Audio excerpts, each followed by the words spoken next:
Welcome to the 6th edition of Wisdom of the Elders. And this is an event in which 3 elders in our folk community get to be interviewed, and they get to say who they are, and if they're musicians, they even get to play, so you might even hear a song or two. And I'm Sonny Oakes. I'm the creator of this monster. And I always ask a co-host to join me because I am totally unprepared all the time. So I need somebody with brains and patience and organization. And I chose a very smart person this time, a very clever woman who is on now on Sirius XM on 3 different channels.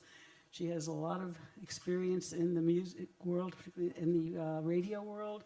She's been on K-Rock, she's been on WNEW, she's been on WBAI, she's been on WLIR, and now she's on Sirius. FUV too? Oh my gosh. John, you had to yell that out. And her name is Meg Griffin, and she will be my co-host here. Thanks, Sonny. It's good to see everybody. WRNW, WPIX, what else? I can't remember Q, them all. What was the Quad station? I didn't Q. work there. Oh, you didn't work I was in at college Quad? then, yeah. Oh, I We were all hearing about it in college, though. But you were at Quad PIX Father. eventually, right? Yeah, PIX, that great combination of everything from Buddy Holly to the Ramones. No sticks. So the format is No Kansas, no Journey. each of our guests here will be interviewed for approximately 15 minutes, and then we will ask more general questions of them, and very possibly you will get to ask some questions, so that's what we'll do. And Meg, will you start us off, please? Well, yeah, I came up here with the news that I think we've all been really shocked by over the last not quite 24 hours about what happened in Paris. And I have to say, I'm still, I'm going to do my best here today. I was up until a little after 4 in the morning with a good friend whose daughter was at the soccer game. Whoa. Waiting to get the call, that she was okay. And at a little after 4, that call came in. I have to say, Vin, and I don't really want to start on a bummer note, and it's not a bummer note. When Vin just recently came off the air, made that decision after nearly 50 years, one of the things that I read that you said was that a highlight for you was when you, by way of the radio, which Vin always understood how it can and should be used as a community, what Vin did for all of us who were listening when John Lennon was shot. Your ability to pretty spontaneously decide that, first of all, you couldn't really carry that whole thing yourself on the air, and to open up the phone lines to the audience, making it inclusive and making it community, making it something that I would guess everybody in this room who's listened to FM radio for a long time and going to the earliest days of freeform, this is what you valued about it. Of course, it was the music, but it was that community that held everything together. At a time like what has happened last night, I wonder about how you might miss being able to be that glue amongst people that you always were, because it was hard for you, I think, but you did it well, and you knew at the end you had helped all of us. That's a lot. It's a good question.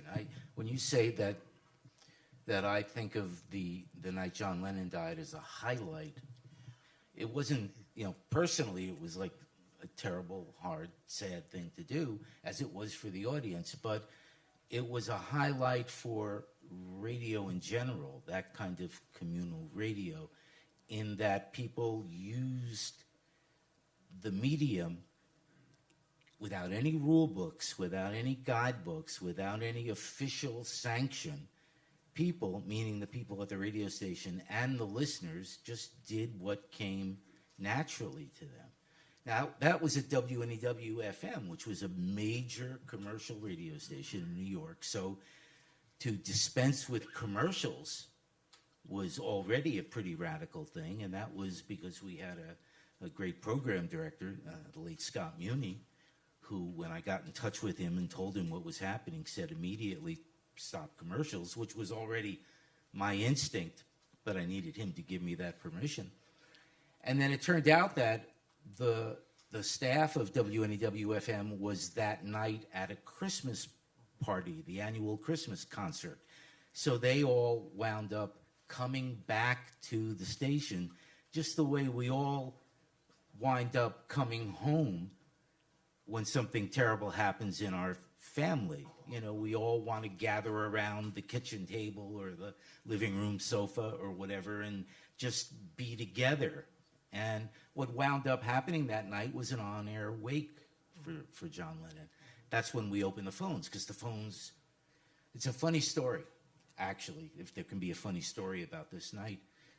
But it was the same night as Monday Night Football. Howard Cosell and Monday Night Football.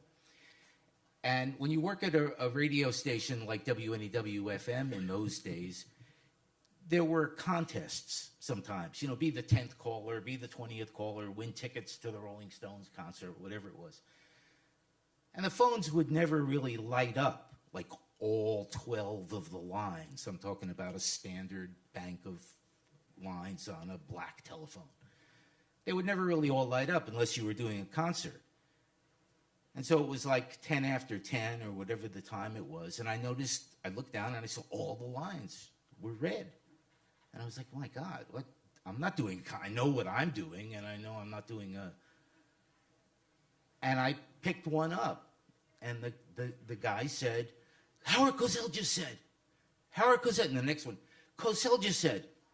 But they were calling us to confirm. It didn't matter really that Howard said it.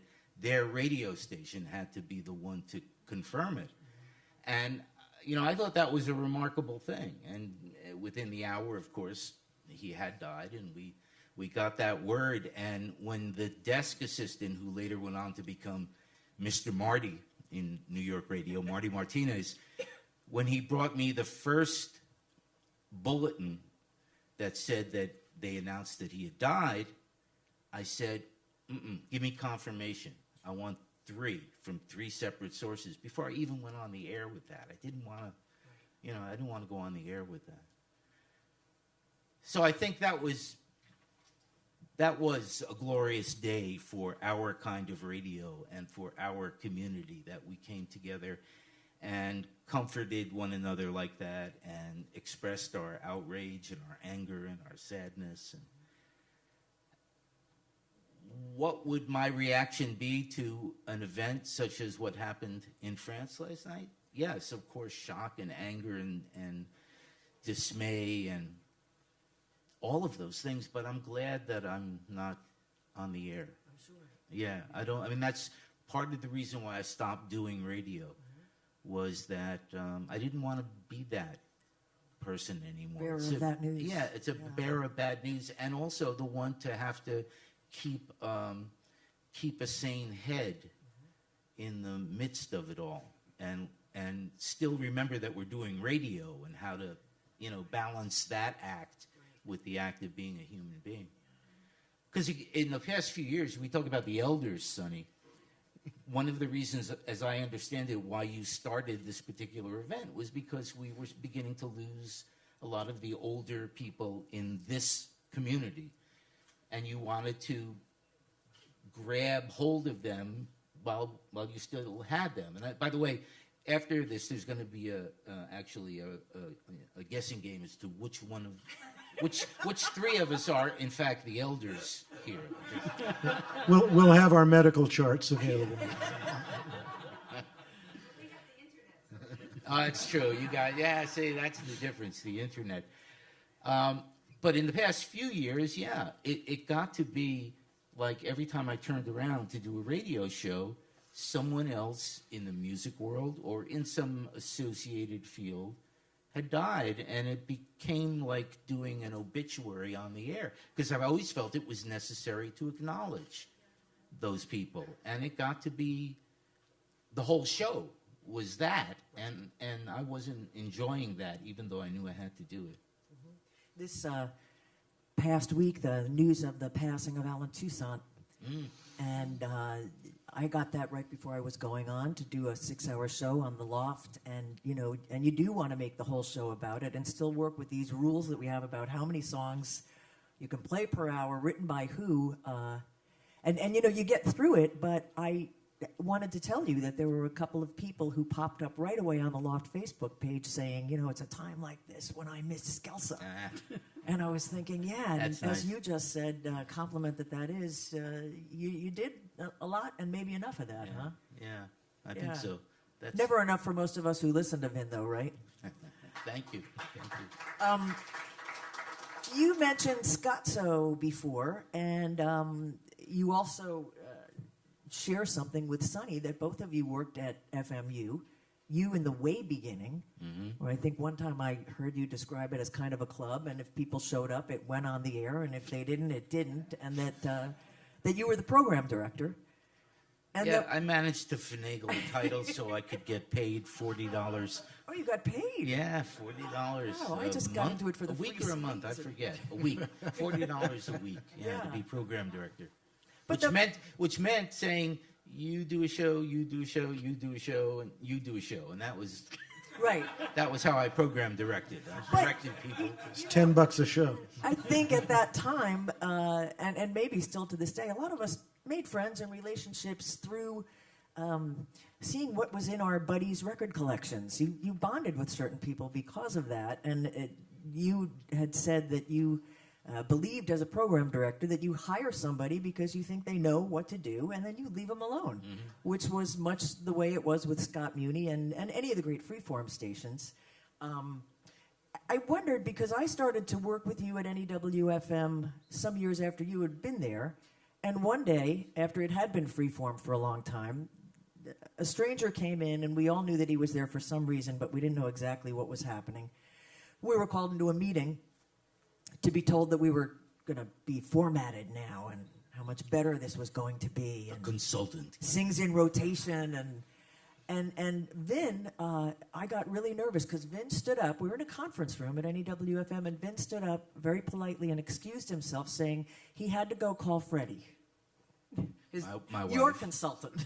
My consultant. Right? And, you know, when he walked out of that room, I said to myself, he's not coming back. And I don't know if you actually did call Freddie or if you just split or if you I called her did. to say, I'm planning on quitting right now. Is that okay? But did you feel that what we were doing those great years, that the few that I had of the freeform there, which we still do at the Loft, and you did beautifully at the Loft on Sirius XM, did you feel it endangered before it actually came crashing down? Did you feel that coming as a person working in radio? Well, I saw it because it happened slowly at first, and then it happened rapidly when the corporations, the big companies, the marketing people looked out and they saw this wonderful audience. They looked out at the photographs of Woodstock, and they said, wow, how can we sell stuff to these people? And that's really when it all changed, you know, and suddenly it became about demographics, and it became about trying to reach the widest audience with the least common denominator. That's the way it works. And so some stations certainly went under a lot quicker than others. We were lucky at WNEW-FM that we lasted into the 80s, really, without that kind of a drastic format. And the formats that always made me quit were relatively benign compared to every song comes from a computer printout. Right. You know, when they first started doing it, it was 1 or 2 or 3 songs an hour. Otherwise, you could play what you wanted. But, you know, that's not going to help to get Eric Andersen's records on the radio in the 1970s and 80s and beyond, or to get Banana's record on the radio after the heyday of the Youngbloods, you know, because somebody else comes along and the new people and blah, blah, blah. And you need somebody there who's going to be willing to continue to remember the quality musicians who have come before, as well as the quality musicians who are working now, and put that all together. That's anathema to consultants and programming wizards. Yeah, And, you know, the they thread they don't want to hear that. doesn't seem to matter to them. Yeah. Speaking of which, I'm sure some people here saw great shows throughout the years at the club in Greenwich Village called The Bottom Line. And maybe some of you even were there when Vin had a great series there that was also on the air in their own words? No, In Their Own Words was never on the air. Not on the air, yeah. Where you would, though, bring people together, much as we're doing today, to demonstrate that thread between, say, with this recording, the likes of Pete Seeger and Roger McGuinn. And I wondered if you wanted to just fill the audience in a little bit on this as you were the host.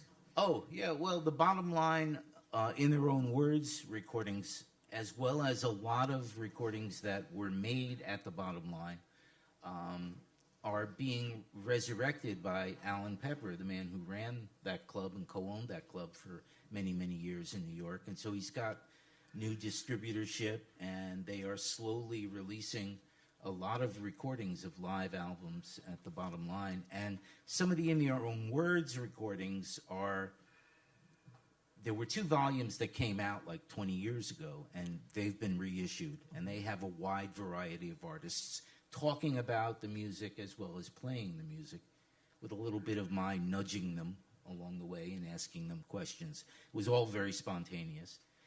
And in some cases, there were very magical nights where if there were 4 people, maybe 2 of those people really clicked, really bonded.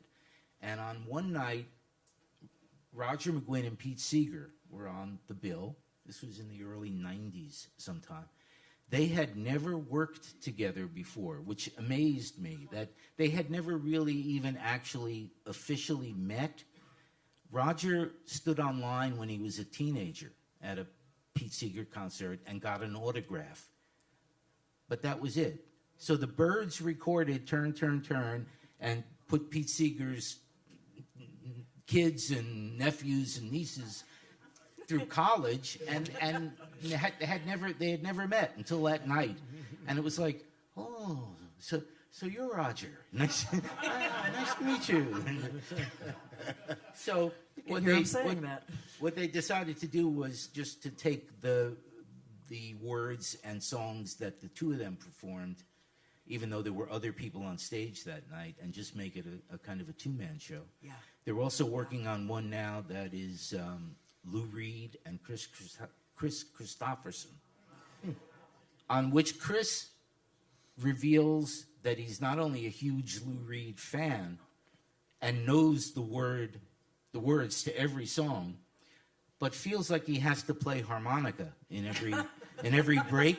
And it actually gets to the point where Lou says politely, because this was the kinder, gentler Lou at this point, Lou says, Roger, we don't, not Roger, Chris, we don't need a harp solo on every song.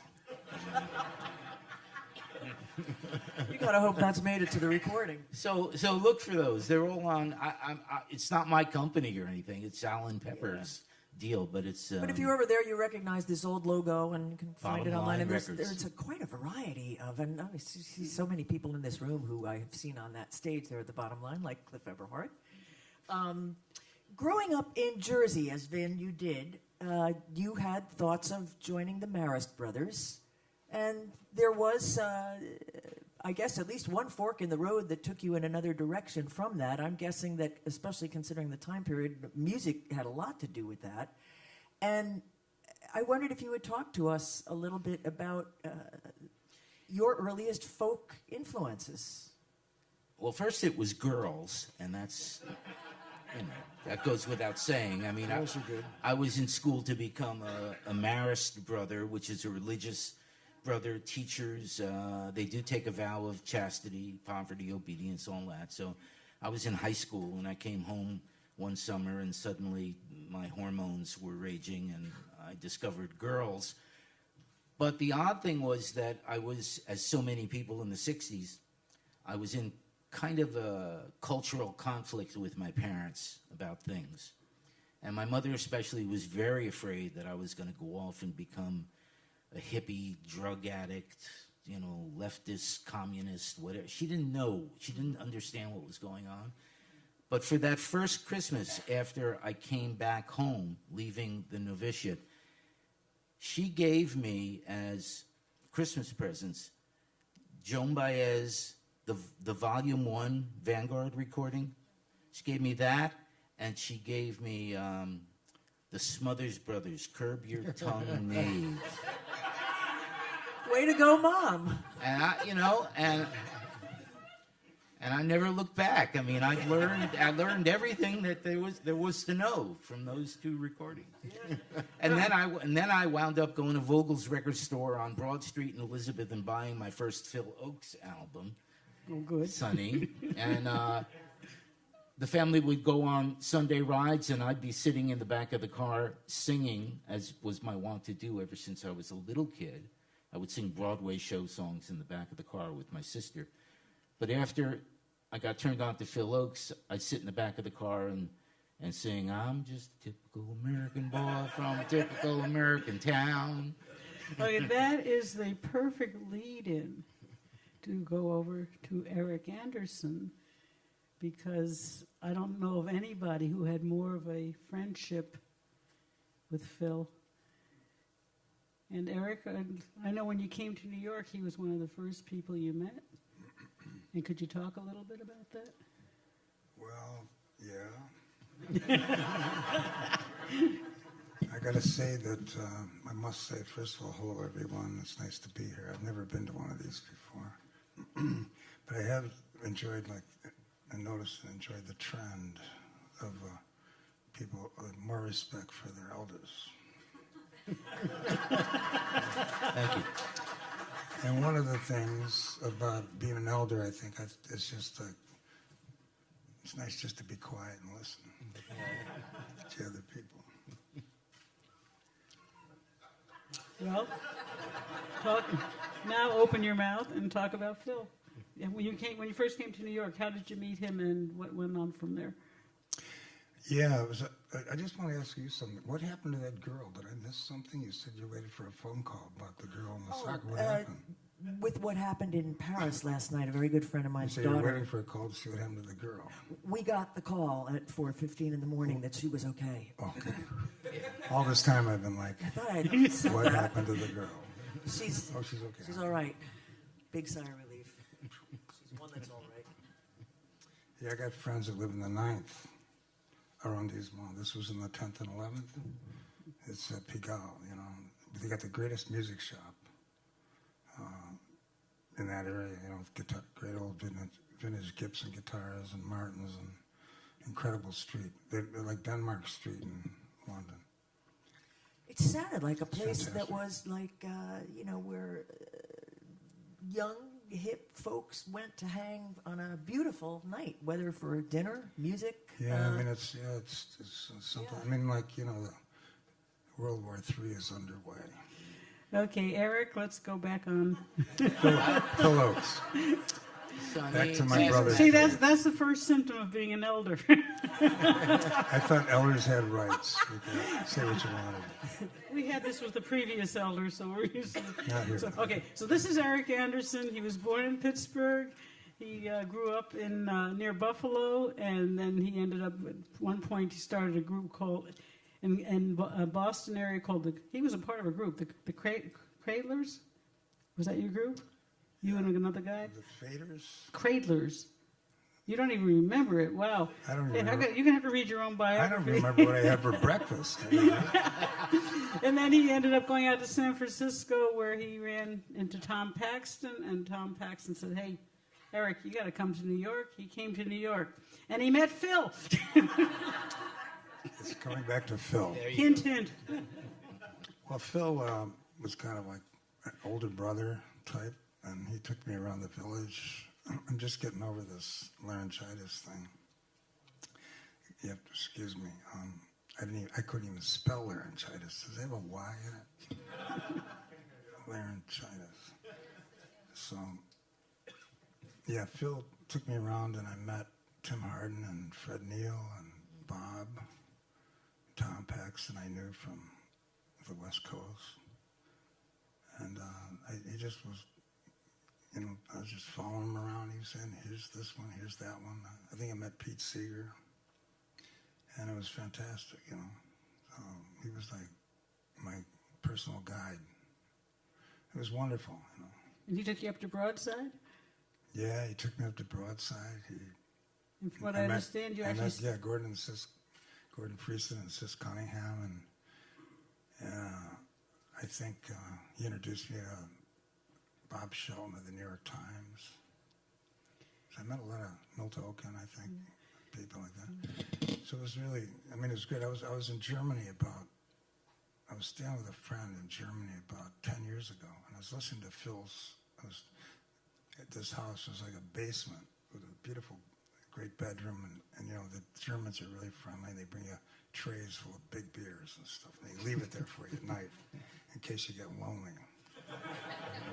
They don't leave you a phone, but they leave you a tray full of beer. So I was playing Phil Oakes, and I was hearing all the songs, and they were like, and I remember the voice. It was that black, had a booklet, it was kind of Oh, the war's over? a retrospective. I had a couple CDs, I think. Oh, you mean Farewells and Fantasies? Yeah, and I'm listening to the voices, like the voice I heard so many times, the gaslight in the living room, and there it was. And even though the subjects were different, the grasp of like the power games, all the stuff that he wrote about, ran completely true. You just have to change, you know, the names from Vietnam to Iraq, or you know, you just change the names and just keep the songs, and they're just totally, you know, pertinent and alive and very meaningful today. So I mean, he was right on the mark all the time. And you traveled together a lot. You went down to Hazard, Kentucky, I believe? Yeah, Phil liked to get shot at, I think. He had this, so we drove down to Kentucky, and, you know, bullets were flying and miners. And it's the same old thing that was happening, like, from 1931, you know, these things. It was dangerous. I went down there, and I went down with Jack Newfield to Mississippi, you know, the writer for the Village. Yes, and you have an article that in the was dangerous, too, man. You have a wonderful article you wrote in the Freedom is a Constant Struggle Oh, yeah, book. yeah. Beautiful. It was a narrative of what went on down there, but it's almost poetic the way you described You went it. down, you wouldn't want to see a white person. You'd want to run right into the woods, you know, hug a bear or something. You would not want to meet a white person on it. I mean, it was so scary, these guys. You know, they were killing people. Sawmills, and somebody got killed the day before we got there, and it was really scary stuff. And he got shot. I mean, his car got shot at. They were Really? trying to hang. Well, it's voter registration, you know, and these people were so terrified they wouldn't dare register because, you know, your younger brother could be found hanging in a tree, you know. I mean, it was just extremely dangerous, and people were scared to death. It would not. Nobody wanted to be the first one to register because that could mean the end of it. And this was in Liberty, Macomb County, right on the border of Louisiana, and it was, you know, you just want to hang out with these black people because they were the only ones that could protect you. Those and the rattlesnakes. What was going on in your head when you decided to go down there? Why did you go? Well, I guess the writer in me made me curious, you know, to see something firsthand. So, you know, I cut my hair off, and I think I bought some loafers and a sport coat and a shirt, and I went down, cleaned up. And I remember we went into Liberty, the irony, you know, what's in the name? Liberty, Mississippi was the town, and to buy toothpaste. So Debbie, my wife, and I went in the store. Somebody's waiting in the car, and we go in and don't say a word, don't talk to each other. We just try to blend in with, you know, the detergents and the deodorants and the stuff in the store. And we go up to the counter. Nobody said a word, and put the toothpaste down, you know, smile benignly. And the lady just says, "Well, what part of New York are you Yanks from?" You know. So, so we, you know, took the change and got in the car, and man, I didn't want to see another white person for the rest of my life. I mean, it was so scary. These people were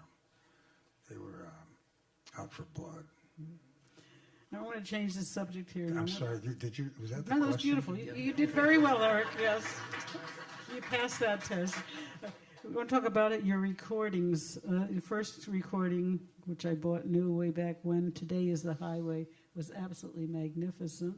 And then you did about changes Thank and you. things, but you did it again. You did changes things too. Well, we did it. I did a town hall concert, and we did the album again, the same songs. And the album was intended to be released only in Europe, because the first album had never been really. It took so much time to even get your album out. But to get it over in Europe was like, well, we're going to wait till the next rocket to the moon. The chances with this kind of label was so small. So we did that, but they wanted to make money, so they released it again in the States. So it And looked you kind of have silly. I thought. You have a picture of Megan on the back cover. You holding Megan, Phil's daughter. Yeah, yeah. Was that a live album then? Take Two? No, No, it wasn't. actually, the guy who did it was Bill Simsick, who ended up producing the Eagles. But then Vanguard Records, it was too far. It was too good or something. So Yeah. they went back and remixed it and toned everything down. Harvey Brooks was on bass. Shirley Lavelle from Stuff was on drums. Paul Harris keyboard, and But your very first album was, I think it was a result of a hootenanny you attended at Folk City, and I guess some record companies that were listening. Vanguard was there. And the first album that he was ever on was a mixed album. It was called New Folks, yeah, and it was Eric Andersen, Phil Oakes, Lisa Lisa Kindred. Kindred, and Bob Jones from the Newport Festival. They each had half of a Go side figure. of a... yeah. of an You could have been on it. I could have been on it. If they'd found you on a Tuesday or something, you had a guitar in your hand, you would have been feeling sunny. And then later on, you did, when you went to Columbia, I think one of your best known and best loved albums, rather, is Blue River. Yeah. A lot of people mentioned that to me here when I mentioned that you were going to be here. And the other one that I thought was interesting, what happened with the Stages? That was your follow-up. Stages was the follow-up. I did it down in Tennessee with Norbert Putnam. And the album didn't quite get finished because the guy who signed me, Clive Davis, he got fired. And they dismantled his office, and the Columbia, it was crawling with federal agents. I mean, everybody, for payola, for drugs, for everything was going down. So the people I worked with basically abandoned we kind of got to abandon the project. So we had to finish the record. And Norbert took off for Hawaii. He was going to meet Buffy St. Marie, and the thing was crazy because Joan Baez had come in and sort of stopped my sessions because she'd come in from Hanoi, and then she was doing a record, and then my record resumed, and then the money ran out because Clive got fired, and Pete Drake, the steel player, we got some more money to finish it. We had the studio, and Pete Drake came in. The steel player played on all those Tammy Wynette records, and George Jones, those towering giants of talents. He came in and did a lot of overdubbing, and we pulled the whole thing together. And then Norbert had then went to L.A. to do some more mixes. And then I got a call saying, "Oops, the tapes. We lost your tapes." Oops. And one of the people I was working with called me, and so the tapes disappeared. And then I knew you can't really get rid of boxes like that are like heavy 3-inch, multi-tracks. So years later, they started Sony Legacy, and that, everyone thought, well, CDs are only going to be for the really popular people, like the Donna Summers, or the really popular people. They're going to get CDs, and we're going to be stuck with vinyl, or cassettes or whatever they have them. And then, as it turned out, the real money was in the archives. So they could mine all these great things like Miles Davis. I mean, in the case of Robert Johnson was the first Legacy release. And the lady I worked with, Amy Harrod, she was like, didn't even have an office. It was Don DeVito, who was the product manager for Dylan and Cash, me, Springsteen, a whole bunch of people. she just had like a space between two offices, and that was like where they started Legacy, you know. And she got intrigued by the fact that my tapes were gone. Like, how can you lose an album? Like, it's impossible. And so they started an investigation, and the ball started to roll. And Don DeVito said, they said, go through all the vaults all over the world, every Columbia, every CBS, whatever. So they were crawling through the vaults in Tokyo and in Berlin and Paris, in London. They were going everywhere, L.A. And they couldn't find these things. You know, it was just impossible. How could this happen? You know, it's never happened before. And, you know, one of the questions, Vince Scelsa was talking about people dying and all his shows turning into like obit sessions, you know. I was also talking to Holly George Warren over here, a writer, who's doing a book on Janis Joplin, you know. And also did the book. I was in the Rolling Stone Book of the Beats. She edited that for Rolling Stone.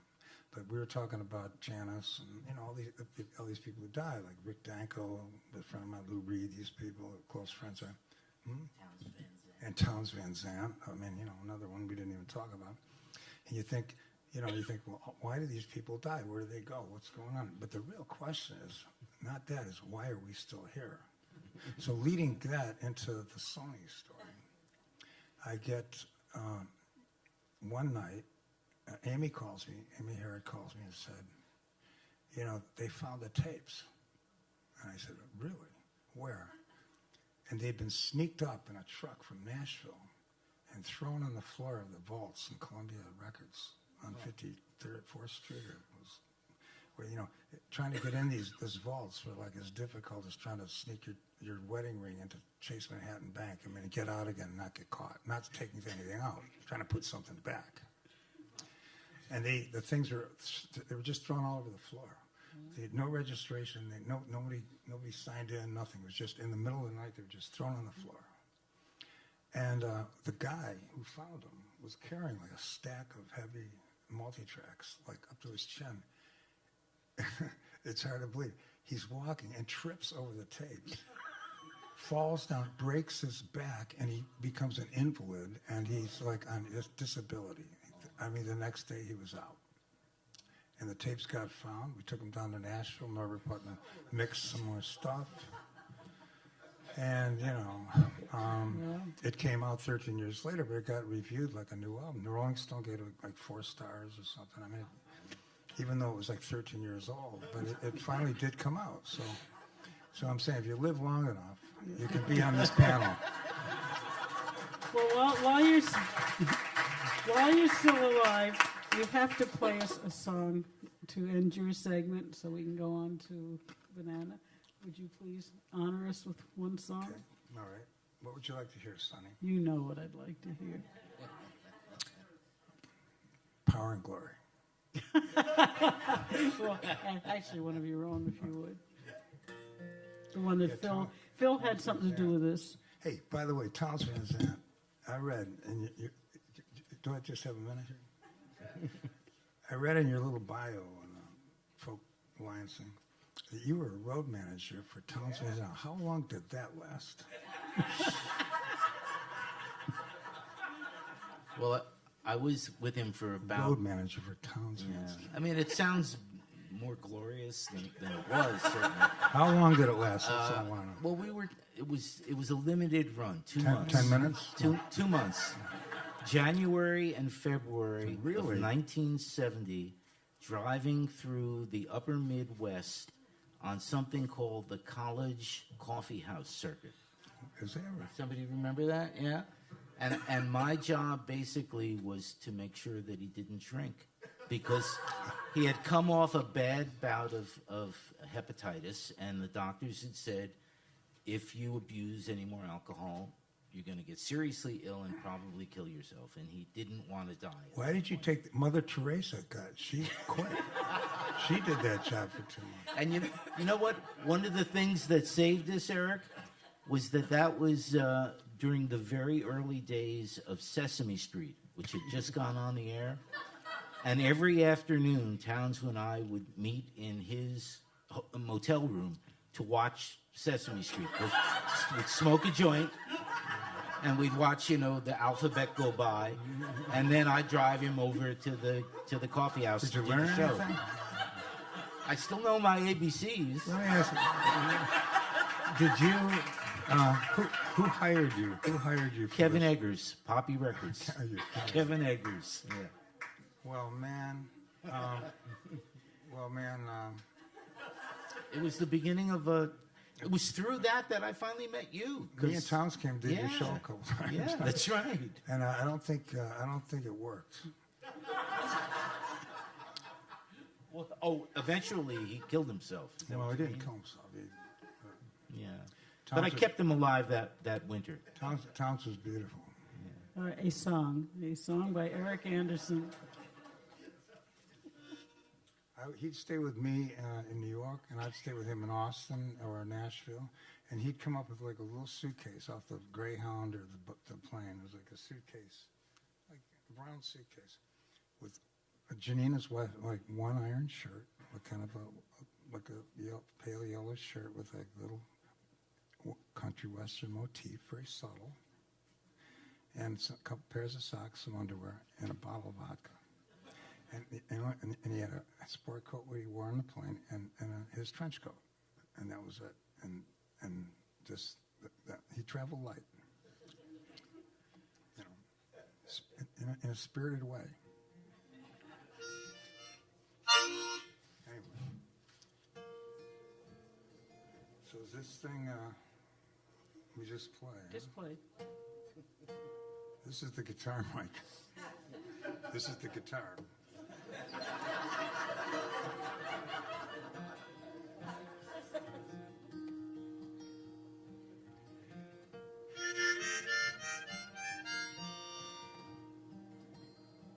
I did this song with Phil at the Philadelphia Folk Festival in 1970 something. You've long been on the open road, you've been sleeping in the rain. Dirty words and muddy cells, your clothes are smeared and stained. Dirty words in the muddy cells will soon be judged insane. Only stop and rest yourselves till you go off again. Take off your thirsty boots and stay for a while. Feet are hot and weary on from a dusty mile.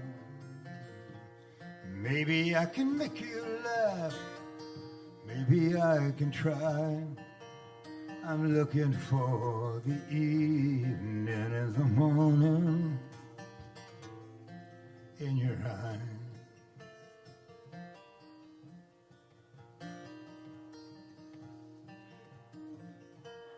Tell me of the ones you saw as far as you could see. Across the plains from field to town, all marching to be free. Of the rusted prison gates that just tumbled by degree, like laughing children one by one. They look like you and me. So take off your thirsty boots and stay for a while. Feet are hot and weary from a dusty mile. Maybe I can make you laugh, maybe I can try. I'm looking for the evening and the morning, oh, and the morning in your eyes.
know you are no stranger down crooked rainbow trails, from dancing cliff edge shattered sills of slanted shackled jails. The voices drift up from below, the walls are being scaled. All of this and more, my friends, songs should not be failed. Why don't you take off your thirsty boots and stay for a while? Feet are hot and they're weary, all from a dusty mile. Maybe I can make you laugh, maybe I can try. I'm just looking for the evening and the morning, the morning in your eyes. In your eye, in your eye, in your eye. In your eye, in your eye, in your eye.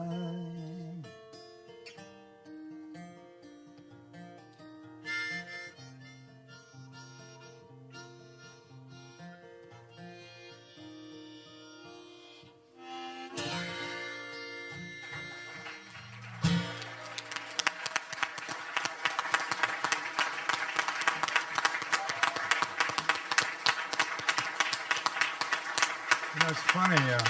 Thank you, Tony. It's a funny thing happened. A funny thing happened on my way to the bank. Bob Dylan recorded this song like in 1971. It came out, a couple of years ago. And Sonny, we're still, and he did a beautiful version. He didn't mess with the lyrics. Like some people try to change things. He just absolutely right on the money. But so we're saying, where's Bob's money? Where is it coming? How come we haven't seen any money from this thing? My wife's looking at lawn furniture, and we're thinking, so the folk business. Anyway, I just thought I'd let you know. Thank you so much, Eric. Take off your thirsty boots is right. Can I ask you a question? Can I just Yes. a short question? You wrote that song 50 years ago, probably, sometime in the mid '60s. Yeah, actually, I sang it to Phil walking down the street. That's the first time I ever sang this. I wrote it on a napkin, at Minetta's Tavern. And I'm walking down the street, and it's freezing cold. It was like the winter was like unbelievably cold. And we're walking on this 14th Street subway, and I start singing the song. And Phil was great. He said, he said, it's a great song, man. You got to finish it, da-da-da-da-da-da-da. And then Judy Collins, he got Judy Collins to record it, right? And I wrote the last verse on a subway, and Phil went on and did the transcriptions in her house in the bathroom. And she did it, and it's fun. And we used to sing songs to each other in the street. This is an amazing thing. And I wrote Violets of Dawn, and I recited it to him in the street, and I was kind of singing it, and he'd sing me something. We'd just be walking on, walking to the candy store or something, And that's the way it was. And then I sang him talk, like recitative style, take me to the night that, and he stopped. He said, listen, we stopped, and he looked at me and says, it's really, I think it's fantastic, but it's too short. So I went back to a hotel, and I wrote another verse. Because, pop music, everything was, say, 3 minutes in those days. And then with the advent of the LP, the long-playing record, jazz guys like Miles and Coltrane and, Mingus and all these, they could stretch out and do longer tracks because the LP was longer than a 45. So, and and the folk people picked up on that fact, and so, if a song was under 12 minutes, it was bad. That was like the way we were thinking. All right. But the thing I wanted to ask, Oh, sorry. and again, Sorry. 50 years later, you're sitting here in the Hudson Valley on a Saturday afternoon, and you sing the song, and as soon as the chorus starts, everybody starts to sing along. Well, like literature, songs. It's a beautiful thing because for writers, people like us, it's a way of living life twice. You know, it comes back. You can see and feel these things again. I think that's a beautiful thing about folk music and songwriting and things like that. So it's been an honor to be here. Thank you for having me. Thank you, Eric. We're playing tonight, actually. All right. Meg, jump in. I think when I first heard about this particular year and this gathering, it may have been directly from Vin asking me if I would come and talk to you for this. And when I said yes, then he said, get in touch with Sunny, because Sunny's got everything under control. And I started to talk with Sunny, and she asked me if I would be interested in talking to Banana. And I said, lifelong fan, since I was, a kid starting to collect albums. Eric, of course, as well. But I don't know how many of you guys, and I would guess many of you had that experience where you have some years in your life where you have a little bit of freedom. You don't have a job yet. You're not married. You're maybe in between high school and college, and you can kind of float around like gypsies with your friends following a band. And we followed you guys. Ours was the Youngbloods. We followed the Youngbloods all over the Northeast. Tanglewood, and I think it might have been my father's place out in Long Island. Yeah. Pennsylvania. One time when I had Jesse on over the past couple of years, and I spoke to him about that, and he fondly remembered the amount of playing that you guys did in the Northeast. But we would all pile in, I think there were about 7 or 8 of us, into the back of an open back 1959 Ford Econoline pickup truck. And we would come equipped with 1 case of Taylor Lake Country Red wine and bubble gum. And my friend Kathy and I had major crushes on you, and we would find our way to the side of the stage at every concert that we could, and we would just leave bazooka. That was you. I was hoping you got that. Yeah. So, I like the everybody, comment. Banana. Let's say hello to Banana. Thank you.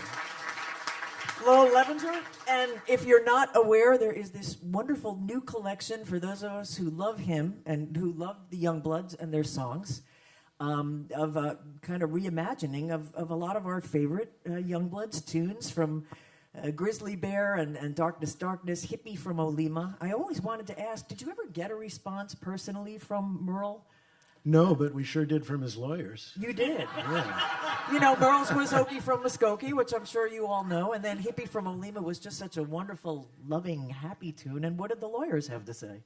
They didn't understand that it was written out of total respect for Merle, and I loved the song. I'm a huge Merle Haggard fan forever, and when that song came out, I immediately recognized what a great song it was, but the lyrics were a little disturbing, and it was actually Charlie Daniels who suggested that I write a reply to it, and so I did, and then we put it out. Warner Brothers actually put it out as a single. Yeah.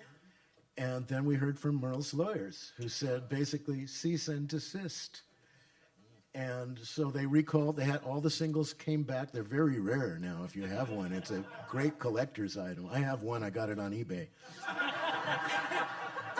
Because we had it at radio stations. I remember playing it on. It's tucked away in many a good library that hasn't been yet rated, because I know Vin and I played that on the air. Well, I guess they didn't get our They copy. didn't pull it back from the radio stations, but they pulled it back from all the stores. Wow. And but we still wanted to do it, and so I said, well, I'll rewrite the melody a little and change the chords, Right. and then would that be okay? Because it's my lyrics if we don't use his melody. And the Warner Brothers lawyers said, yeah, okay, try that. So I rewrote it a little bit and submitted it to the lawyers, and they said, no, it's still too much, too similar. So I gave it another shot and submitted it to them, and once again they said, well, we think they'll probably still sue us with this. Well, on the 5th try, I had ruined the song, which pleased the lawyers immensely, and they said, yeah, that's the one, right, had this, going to the relative minor and all this dumb stuff. Yeah. So that's the version that is on the album Good and Dusty, and it's called Hippie from Olima No. 5. Yes. And that's the story. Wow. But the version on this record has the proper melody and chords, and I'm hoping not to hear from Merle's lawyers. Well, I'm sure Merle loved it. I mean, I've heard stories. He did. I can't remember exactly where it was that I saw on some TV show, documentary, or whatever, but that came up in an interview with him. And he not only talked about being fine with yours, but actually not being all that comfortable with his. Well, it started out as a joke. They were in, I've heard the story. They were in the bus, and they were rolling through, just about to pass through Muskogee, smoking a joint. And they see the sign, Muskogee, Oklahoma, and somebody in the band says, "We don't smoke marijuana in Muskogee." And that gave him the idea, and he wrote the song.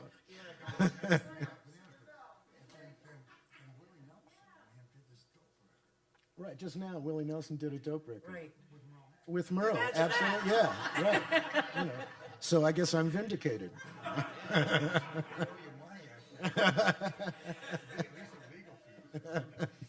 There's a lawyer's joke in this somewhere. How many lawyers does it take to ruin a Merle Haggard song? Right, yeah. You were talking before about the things that happened when Eric was talking about things that go back, say, 50 years. And one of those things, I think, just about 50 years, is the song that came to us by way of the Youngbloods, which is a timeless anthem, Get Together. I didn't know until I started to read a little bit more about the making of this record that all of you, every member of the Youngbloods, sent a copy of Get Together back 1965 to every member of Congress in an effort to promote peace. Was there any response to that from any member of Congress? We got not a single response from any member of Congress, no. But I'm trying again with the with this new version. If you go to my website, you'll see a plea with a video that David Grisman's daughter made, which is really nice, of the song, and it has a lot of really powerful, moving imagery of conflict and resolution, people getting together, and it's the same thing. Like Eric said, just change the names of the places. Change Vietnam to Syria or Iraq or. Yeah, the message is still the same. The need is still the same. So, if you go to my website, there's a boilerplate copy of a letter that you can send to your congressman. I sent one to mine, but your congressman only listens to stuff that comes from their district zip codes. So I can't send it to every congressman. It doesn't make any sense. But you can send it to your congressman. And who knows? Can't hurt, right? Same problem. You were also mentioning before we came up here today of a recent visit that you did on one of our Sirius XM channels called Outlaw Country. You did a session in Nashville, I would guess maybe during the Americana Fest. Yeah, that was I was recent, there for a minute. with two guys that are heroes, I think, for a lot of us in this room, Buddy Miller and Jim Lauderdale. Yeah. And I'm thinking, you collect antique acoustic instruments. You have Yes, I probably no idea of how many you have of everything that you have, but getting Lots. together with someone like Way Buddy too Millie many, in his in his But Buddy's studio. collection definitely it rivals mine, if not surpasses it. yeah, can you I couldn't tell us a believe it. I little about walked it? into Buddy's place in Nashville. I had no idea. It was just an address, and I come to get in a cab and give him the address. And it's this nice old little Victorian kind of house. I live in a kind of a nice old little Victorian house in Inverness. And when you walk into my house, into the living room, all along the walls are crazy instruments, guitars, mandolins, tenor, wooden-topped round banjo, tenor, weird things and whatnot. So I walk into Buddy's place, and all around the walls are all these crazy instruments. It looks kind of just like my house, so I was immediately very at home. And then he points out, look over there. And I look, oh my gosh, look, it's a Guild M75 Aristocrat. He says, I bought that because that's the instrument that you played with the Youngbloods, and I had to have one.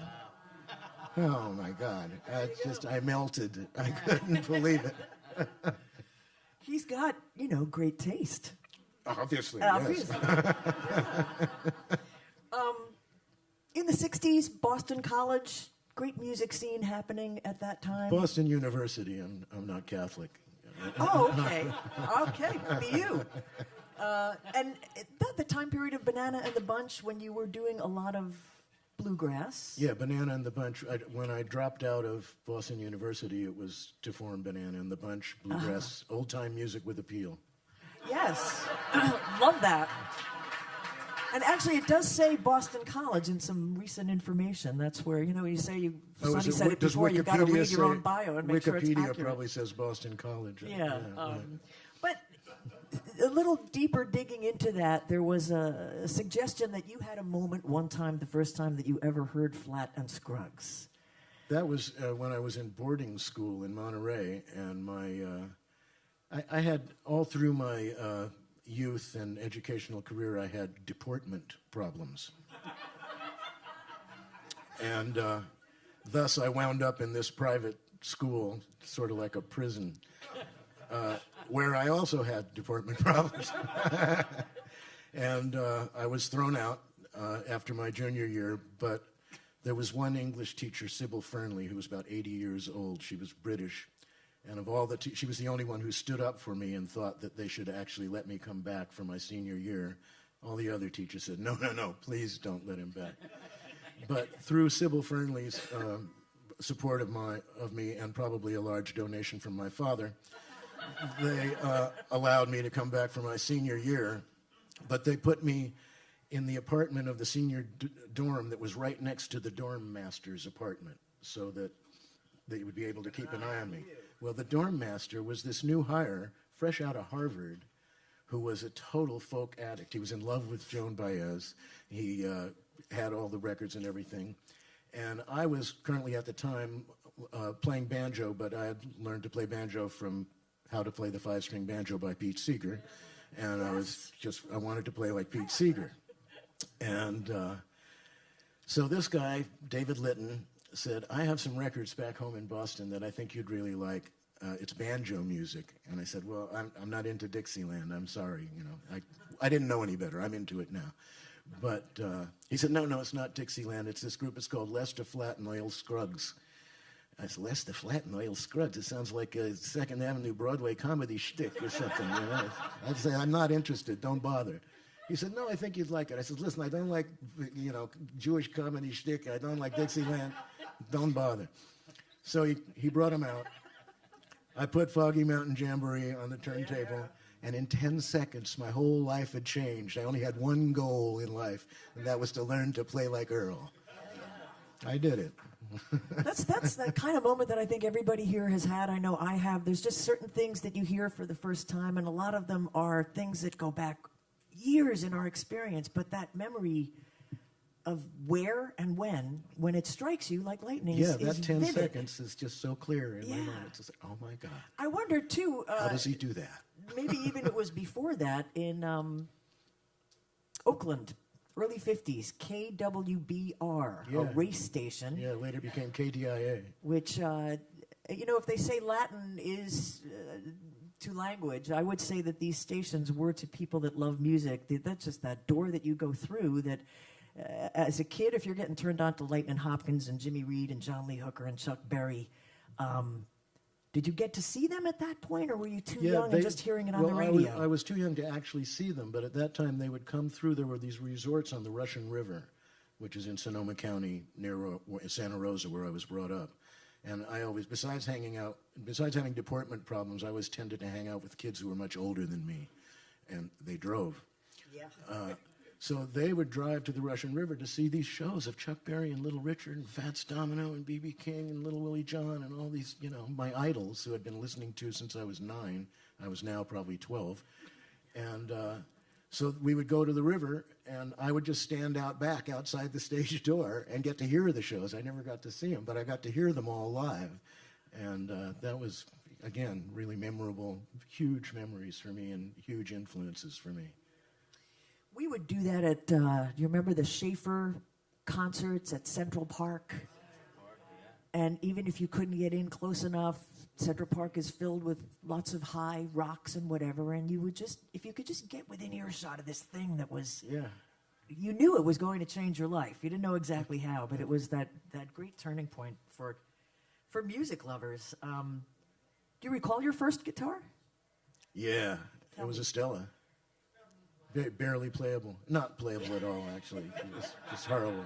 Every fret, every note was out of tune.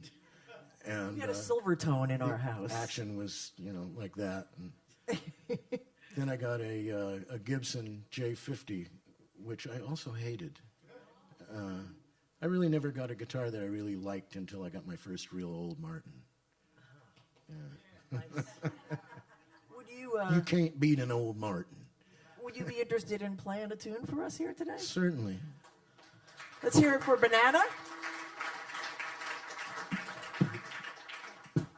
This ain't no old Martin, however. This is rearrange this a little. There. This is a 5-string tenor guitar, which I kind of invented, but other people have invented it too. People from different don't know they're inventing something that someone else invented. Anyway, I fell in love with the tenor guitar 15 years ago or something. And then about maybe 12 years ago, I decided that I wanted to be a folk singer when I grow up. And that means going out on the road by yourself, accompanying yourself with a guitar. But I was in love with the tenor guitar. But all the songs in the canon, I like to sing the canon. I like to preserve old songs, and somebody needs to do that, preserve old songs, sing the great old songs from the last couple of 100 years and pass them on in hopes that other people will help keep them alive. Well, anyway, that canon is all written in G and A mostly, and D and some B flat and B, which the low tonic note is not accessible if your low note is a C. And here's a... But if you add an F string to the tenor guitar, then you have access to the low note. So you can go boom, chick, boom, chick, boom, chick, which is very necessary if you want to accompany yourself. Sure. Yeah, he's asking, he says Keith Richards plays a 5-string, but it's a normal guitar scale length, and it's some sort of open tuning, I think. I really don't know what he does. But this is just tuned in fifths, just like any orchestral instrument. Anyway, so I will do a song that you will recognize.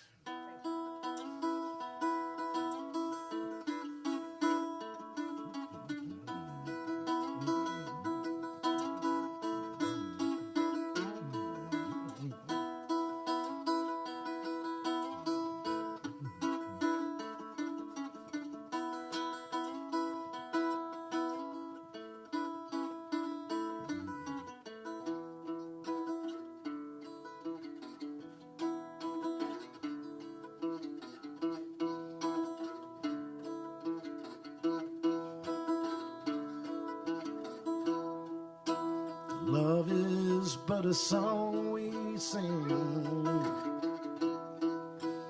Fear's the way we die.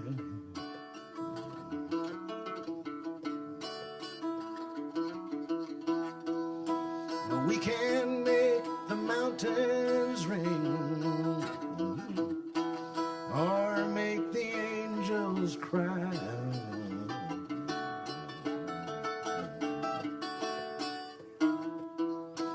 Though the bird is on the wing,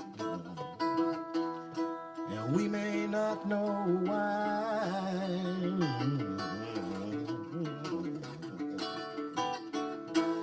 Come on, people now, smile on your brother.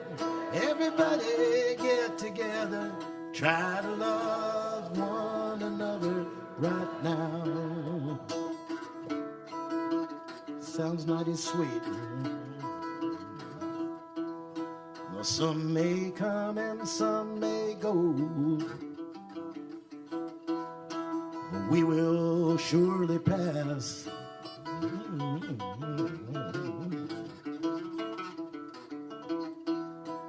When the one that left us here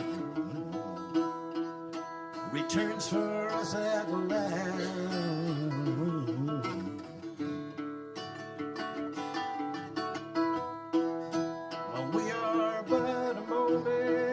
sunlight are fading in the grass.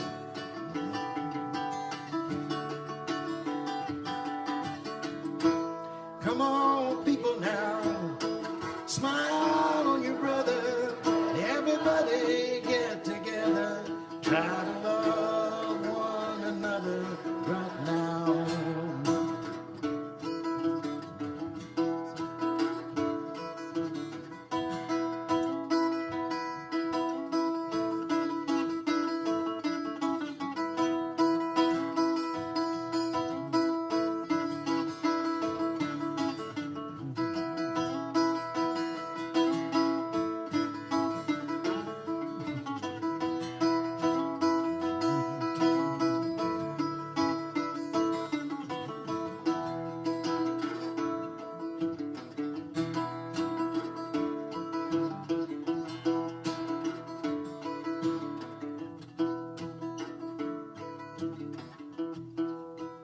If you hear the song I sing, you will understand.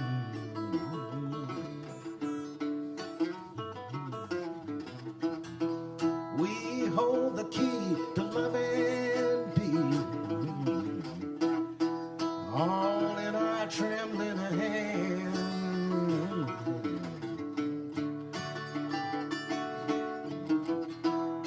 And just one key unlocks them both. It's there at our command.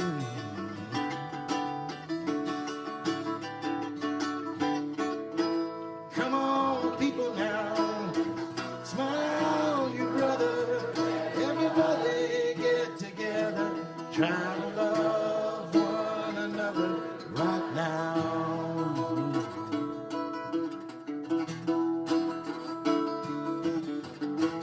Come on, people now, smile on your brother. Everybody get together, try to love one another right now.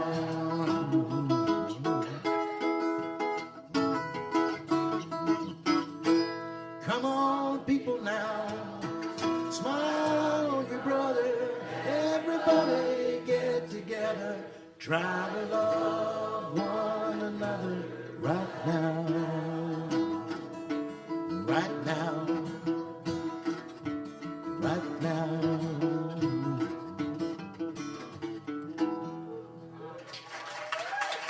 Thank you.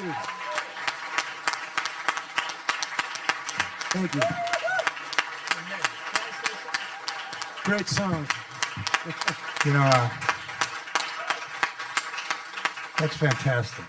You know, I was playing in the Coffee Gallery, and Janis Joplin, we were talking about Janis. This was a club, like an old beat club in North Beach. And Kerouac was there, Ginsberg was there, John Wieners, the poet, he was sweeping floors, Hotel Wentley. And it turned into like a folk thing, you know. And Dino Valente, the writer of this song, Yeah. he had the most beautiful blonde girlfriend who wrote a song. She used to play. No one could get near her, and she sang a song called "Light the Fire and Carry It to the People." It's a great song.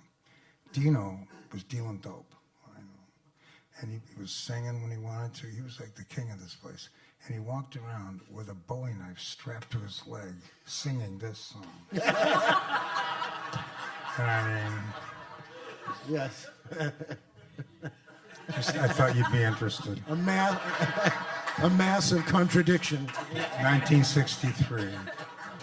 And if he said, you want to score some dope, and look with his olive-colored, fiery olive eyes, and I'd say, yes, Mr. Valente, I would like to score some dope. How much could I? Here's all I got in my pocket. Would it be too complicated to get into the various names that have been credited with the writing of that song? Well, Besides Dino Valente? maybe three. Dino Valente, Chester Powers, and Chet Powers. They are all the same person? They're all the same guy. He sold it, though. Yeah, but he didn't sell it to Chester Powers or Chet Powers. I thought it was 100. He sold, I thought it was 300. The guy who managed the Kingston Trio, right? That was from Yeah, I think so. He sold the song to him for like $100. Yeah, when he was in prison. I think. Yeah, Was he for? What are you going for? I have no idea. Could be any number of things. Writing a good song. 10 years in prison. But I think he eventually got the rights back to it. Is he alive still? No, he passed away about 6 years ago. Interesting character. He's scary. I'm very curious, a question that you didn't ask, Vin. Where did you get the name for your show, Idiot's Delight? Idiot's Delight is, I found out after the fact that Idiot's Delight is a form of solitaire. It's one of the many, many versions of that card game, solitaire. And it's almost impossible to win, which, sort of applies to my life as I feel it. But it came to me, I guess I was influenced because there was a film called Idiot's Delight that was Clark Gable, Norma Shear. It was a film version of a Broadway show. Robert Sherwood was the author. And it was about a group of women, a women's band traveling through Europe on the eve of World War II. And they get stuck in the Alps at a hotel. And Gable actually dances. It's one of the few times on screen that you'll see Clark Gable dancing. And it just seemed like Idiot's Delight. It just sounded like a great name for a radio show. Because there's always this ambiguity around the idiot part of it. Who is it? But most of my research came after the fact, not before it. I went down to the Jersey Shore one day, and a wave kind of inspired me. Came back and said, "Oh, I'll call the show Idiot's Delight." Because up until then, none of us had names for our radio shows. It was. I think Sonny was driving at something. She was what? She was driving at something. She was trying to invent some kind of, like, we had the delight. Now, who was the idiot? No, not Eric. Not Sonny. Sonny. Does that answer you? Yes, that answers. I'm just trying to figure out what Eric was saying. Oh, boy. How many years did you have that show? Wait a minute. Eric- Wait, stop a minute. You have to ask your questions into the microphone like everybody else. How many years did you have? Altogether, The I was Delight on Show. the air for 47 years. Was the same title? 47 years. Congratulations. Thank you. I started in 1967 at WFMU in New Jersey and wound up at WFUV in New York at Fordham and Sirius XM satellite radio in May. That's when I ended. Wow. I figured that was enough, 47 years. I'm not like you guys. You Not guys quite can, enough. It's not quite. No, but you can keep like playing and singing and stuff. I Keeps just- you young, you know. Yeah. But tell us about what you're doing with your published. Oh, my daughter. Yeah. Published daughter Kate, but Vin Kate and Kate Scelsa. have something that you can actually. We are Listen doing to. a podcast together. She's been trying for years to get me to write a memoir or something, and she's very afraid that now that I've retired, I will just do nothing ever and waste away. So she has challenged me in a way by twice a month coming to the house and recording these podcasts. No money is involved. We just put them up on one of those SoundCloud, and also on iTunes. And they're fun. And what we're doing is going back and listening to a lot of old tapes, including Townes Van Zandt on my show in 1977 on WNEW. You can use live performances. Yeah, live on this. performances you can play on these things on podcasts. You can't play recorded music, but you can play live performed music because of fees, licensing fees and stuff. Yeah. So she and I just talk to each other for an hour or an hour and a half, a couple of times a month, and she's kind of working through my radio career. And it's called the Kate and Vin Scelsa podcast. Cool. Thank you for mentioning it. I have a picture of you holding little Kate and myself holding my son Noah when they were both drooling and unable to even hold their heads up, yet they were so little. And to think that, Kate's published now, is pretty cool. Yep. So cheers to you and Freddie on It's a great a young daughter. adult novel called Fans of the Impossible Life. And young adult is kind of deceptive because it's basically like 15 and up. So it's more of an adult novel than a kid novel. And it just came out, and we're very proud of her. Okay, Eric and Banana, you're both still touring? Yeah. I don't tour that much. I just sort of play things I like to do. If I get a gig I like or something, I'll go travel to it. I've been working with projects with like Albert Camus and Lord Byron. Deep. Are they still alive? They're doing just great. Well, they're alive in my mind anyway. Do you still live in Scandinavia? Norway, was it? I live outside of Amsterdam now. Yeah. My wife is Dutch. I know. She's a writer too. And a singer? And a singer. She's actually a scientist, and I think I've been realizing, I think the experiment is me. And she's a consultant, and so, but she writes, she's a writer, and she's recorded an album. And so it's nice over there. It's close to everything, 8 hours to New York. It's it's near Paris, Berlin, London's like 40 minutes away. It takes you 8 hours to get to the airport and 40 minutes on the plane. And Banana, are you touring? Yeah, I've been lately touring mostly overseas, and one of the reasons I am here is to try to spark up more touring opportunities in the U.S. But I've met a bunch of great musicians in Italy, and through them I managed to get quite a few gigs over there, and then also through another kind of friend network, I have a series of gigs that I can do in the U.K., which is expanding. So, these days it's more overseas than here, but I'm looking to equal that out. Were you last month in a castle in Italy? Yes, I spent a whole month in I a wanted castle. to go. You didn't call me after all that bazooka. Get a cookie jar, write Italy on it, and start putting money on it. 3 years, I'm Tell going us to do it about again. this castle. Well, I planned it. I've discovered over the past 10 years or so that dreaming is a really good practice. It's a good thing to do.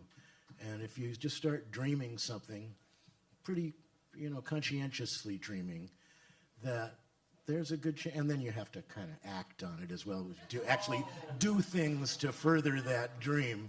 But if you combine the dreaming with doing things to further that dream, some of the time it does come true.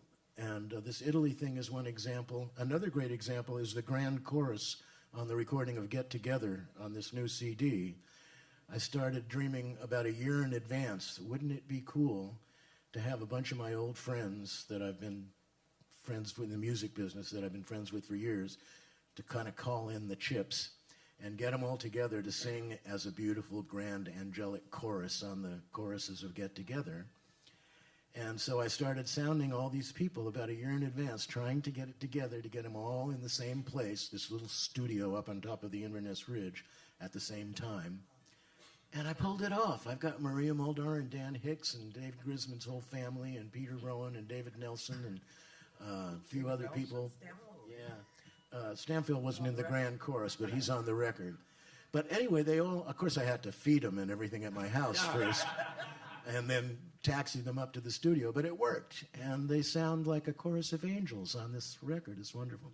But the other dream was this Italy thing of, I've been going to Italy 2 or 3 times a year since 2007 when it hit me like a ton of bricks.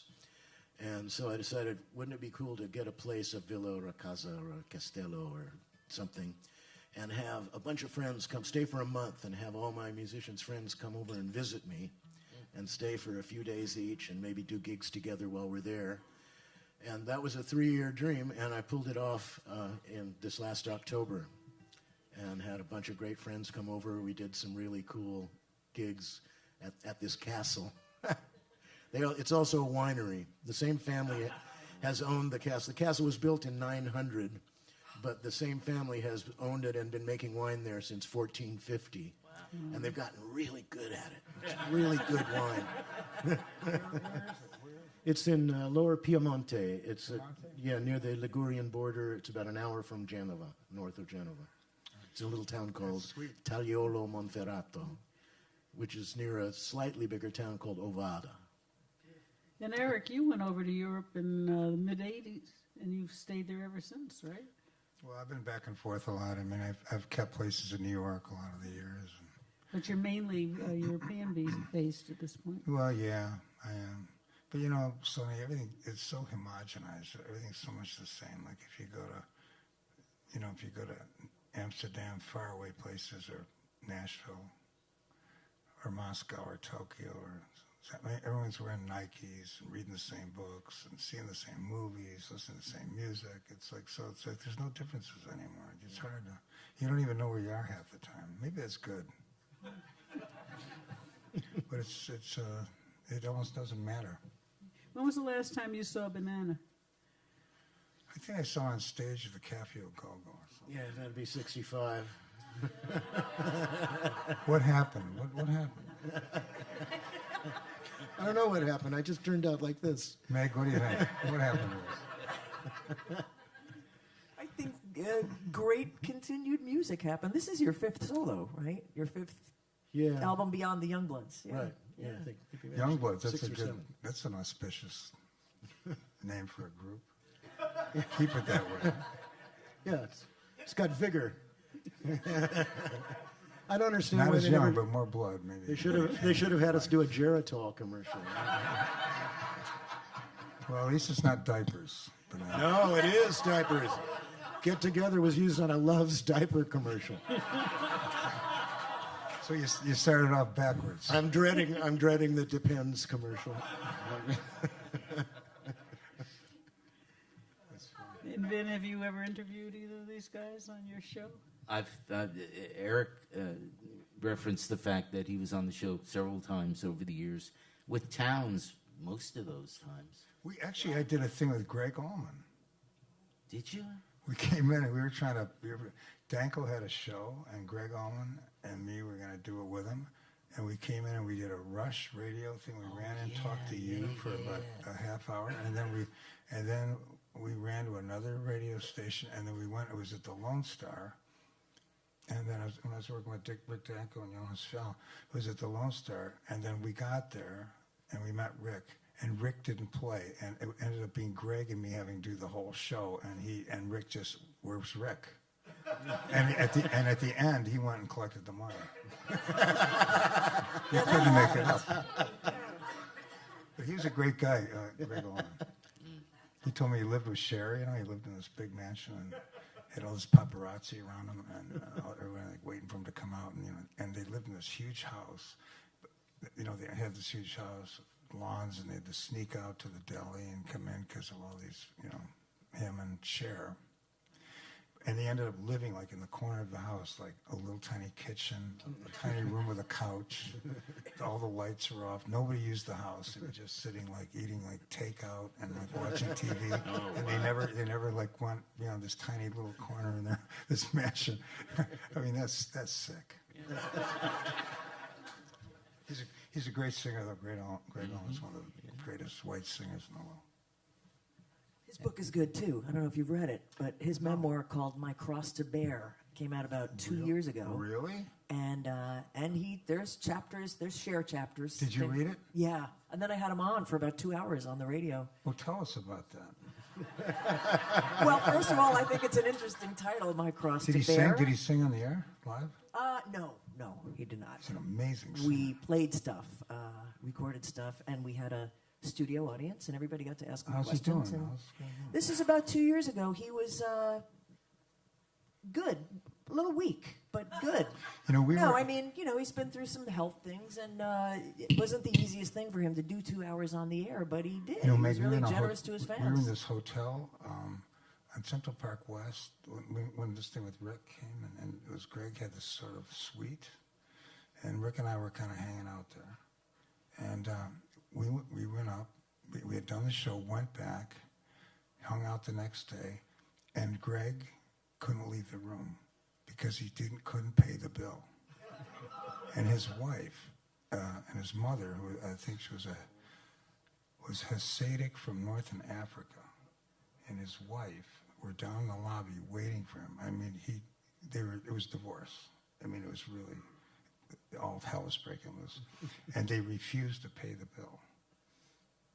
And he was up there. I don't know how it got resolved, but I mean, he couldn't leave. He couldn't leave because he couldn't pay. They wouldn't let him go until he paid the bill. And so it was interesting. Yeah, I mean, when you think of how much a musician like that has given to music lovers for so many years, and you read the book, and you become aware of the ups and downs in this The guy's situations life. that come up, you know. Some things that you just can't even believe that he went through. And then, sadly, recently, the book was being made into a film. They sold the rights to it, and not proper permits were gotten on the part of the people that were making and producing the film. There was a bad accident on a train line. That's right. Somebody got killed. A young woman in the crew, yeah. So then, through no fault of his own, he is being sued by all kinds of people. Of course, there's no more production of the story, Like and hell just you appears. just kind of look at trouble following him. It's That's true. I but the remember book is when- really, the book is a great read. I'll tell you this quickly because I'm sure we have to wrap up. But there's one part in it where they're living wherever they can, because no matter what they've already done and how hard they're working, nobody still has any money. And they're staying at one point in one of the other bandmates' homes. But this bandmate has gotten married, and there's a new baby in the house. So the wife says, rule is, you guys can live here, but 9 o'clock, lights out, quiet, that's it, I've got a baby. And they're like, all right, we need a place to live, we'll do this. And Greg's in bed, and much like Keith will say that songs come to him in the middle of the night, and people channel music out of wherever. Whipping post in the middle of this night of him trying to be quiet in bed starts to come to Greg. And he knows, like most songwriters do, that if he doesn't get this thing written down somehow, it'll be gone by morning. And he's fumbling around in the dark, and he finds that in the room he's in, there's an ironing board with a cover on it, and he finds like old, a couple of books of matches that he lights to get them, blows out and then get the black. And Oh, God. somehow with matches and the ironing board cover, not only got it written that night, without the woman throwing him out of the house because he was quiet, and he claims that they had the thing recorded by the end of the next day. So that's the kind of Well, stories. you know that are in this this kind book. of ingenuity. I hit. So Rick Danko had a house, and him and Elizabeth left the house, and they had it for a month more. So they let Richard Manuel and stay in the house, so he could stay with his girlfriend till the month ran out. But they didn't have any. There's no gas. The cooking thing was out. The gas was out. They just had some electricity. Rick walks in the house just to see how they're doing, and he can smell something cooking or something. And he goes in the kitchen, and Richard is standing in the kitchen frying a hamburger on an iron. A burger. You get that iron and Greg's That's ironing a board cover brilliant together, idea. you get a real mess. You couldn't make Or a that great shit song. up. All right, well, we've come about to that time, and I would like to ask each of our elders, since this panel is the wisdom of the elders, would you care to impart a bit of wisdom? We'll start with you, Vin. Duh. Eric's done his. Now it's your turn. Well, I don't know. I don't really have any. I guess I could say that if you're sure that it's time to leave something, you're sure of it, then you should go ahead and do it. You should go ahead and leave it.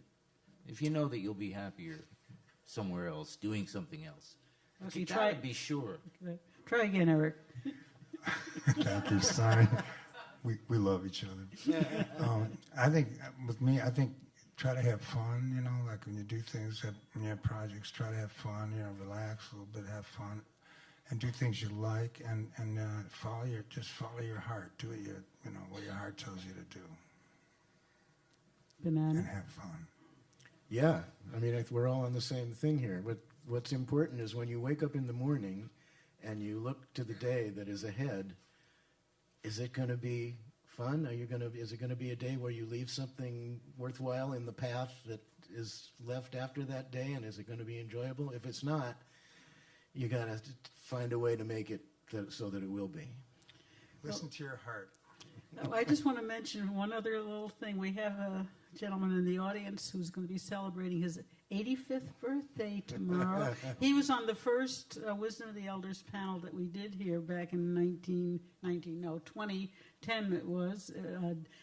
And you're all invited, but you have to kind of get tickets, but they're free. I guess you could ask Diane. It's for David Amram, and it's going to be his 85th. When he did the Wisdom here, he was only 80.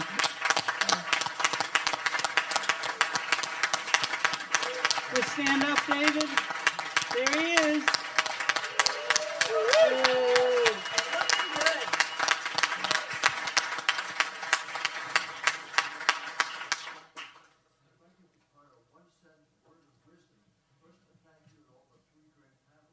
Are so young. I got to say that when after that recording session that I was talking about, You're only as old as you make other people feel. Dan Hicks was in my car driving him back down to my house from the studio, and so was Maria. And they were talking about getting old, and Dan says, "How old are you, Maria?" Oh, I'm not going to say what she said. And he said, "How old are you, Dan?" And then they asked me, and I had just turned 70. And I said, "Oh, yeah, I just turned 70. And Dan turns to Maria, and he says, "Oh, man, 70 is just wasted on the youth."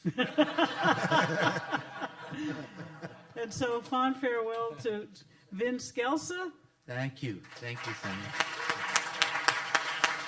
Eric Andersen, Lowell Levinger, known as Banana, and thank you, May Griffin, for being our co-host. Thank of you, Wisdom Sonny. of the Elders.